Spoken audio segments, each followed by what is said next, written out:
Welcome to Cupán.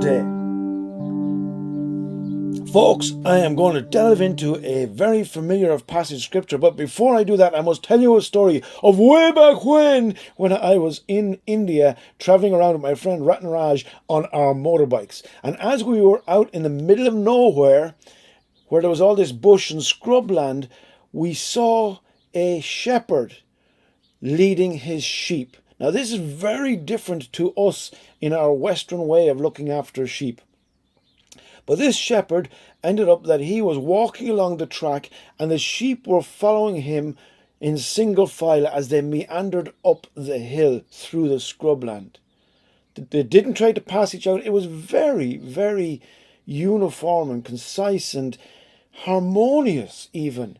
Just how pleasant these sheep just walked along a nice line. And complete contrast to the way that things happen here. Because if I was to go out to the field with our sheep and with a bucket of meal or food or anything else, they'd all come flying over and they would all be clustered around you in a gang and in a group.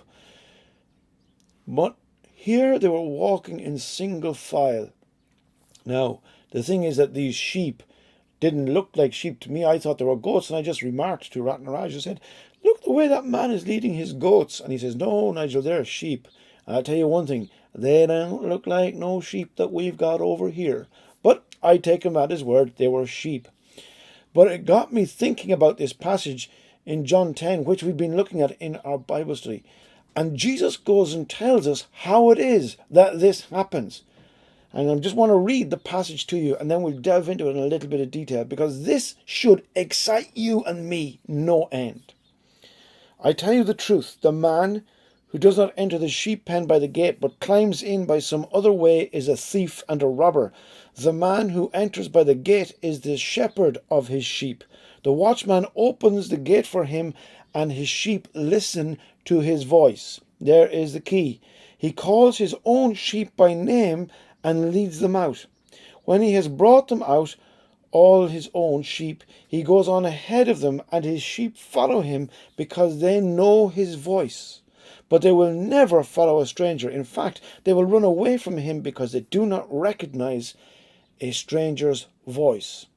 Now, if you and I were to go out into our field and you were to go and try and help me to load up the sheep, that's exactly what would happen too, is that the sheep would just run away from you.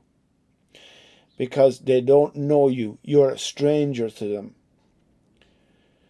But if I was to go out on my own, they would come running up to me. Now, here's the thing.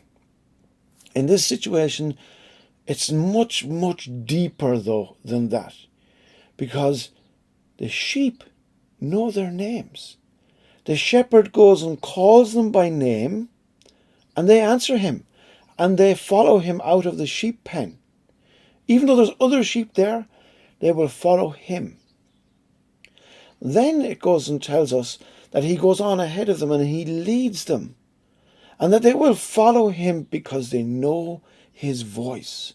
Now that's the bit that really struck me. Because do you know what that implies? That implies that the shepherd is in communication with his sheep. He is talking to his sheep. His sheep are listening for and to his voice. And as a result of hearing his voice, they will follow him. Now here's the thing. God is ministering, speaking to us all of the time. The question that we need to ask ourselves is this: do we listen for his voice? Look at what it's saying. We know the passage is about Jesus being the good shepherd. It goes and says that Jesus knows you by name. It goes and says that you belong to him. You are his sheep. It goes and says that you know his voice and that you will follow his voice. Which implies that Jesus is in continuous communication with you. Now, we also know that sheep go astray, and the Bible tells us that as well.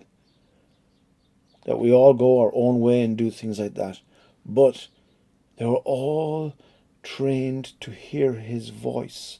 Let me ask you a question. Do you know the voice of Jesus Christ? And do you follow that voice? I love the fact that it goes and says that the sheep in this passage, which is true, will not go and follow a stranger. Because it implies that you and I, because we know who Jesus is, we're not going to follow any stranger either. We are going to follow him. So today, do you know the voice of Jesus? Do you know that he knows you by name? And he is indeed, as Psalm 23 goes and says, leading you in the paths of righteousness for his name's sake. Do you know what? I think that's a reason to be very excited. Thank you for joining me for this on Cupán.